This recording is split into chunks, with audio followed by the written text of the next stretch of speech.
C'est rare. Les douanes libyennes de Benghazi ont saisi des millions de comprimés de Captagon. La drogue était cachée dans 3 containers réfrigérés.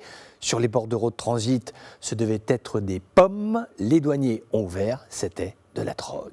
Le nombre exact de cachets de Captagon n'est pas connu. Les douaniers ont juste communiqué une estimation. 17 812 300 comprimés ont été aussitôt détruit. La société qui a procédé à la livraison de ces containers se nomme Dar al Salam Travel and Tourism. Elle est basée au Liban et d'après les enquêteurs, elle serait proche des milieux activistes qui opèrent pour le compte du régime de Damas. L'économie de la drogue ne connaît pas de frontières dans le monde arabe. Son cœur de marché est actuellement la Syrie, la Jordanie et le Golfe Persique. C'est là que les substances illicites sont produites, acheminées et trop souvent consommées, mais cela ne suffit pas aux trafiquants qui cherchent à atteindre l'autre grande zone de prospérité pour ce type de drogue, c'est la bande sahélo-saharienne. Le cachet de Captagon, là-bas, est la drogue du pauvre. Pour quelques sous, des gens tombent dans la dépendance physique et sont aspirés par le bas, la ruine personnelle, la déchéance physique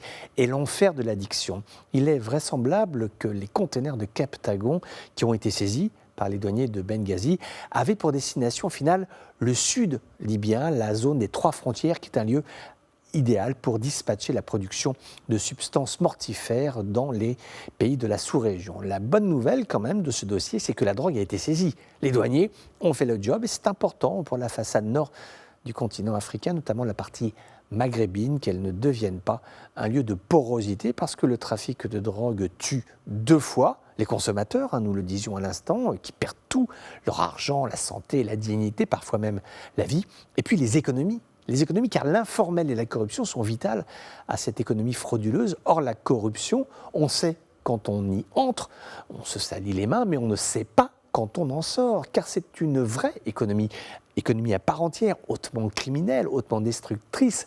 Lutter contre le trafic de drogue, ce que font les douaniers, c'est aussi lutter contre l'économie informelle qui va transformer le Captagon, payer les chauffeurs, les grossistes, les revendeurs, etc. C'est lutter contre l'économie grise. En cela, cette saisie de 3 containers en Libye est importante et surtout elle est indicatrice d'un véritable engagement des autorités libyennes contre le trafic de drogue.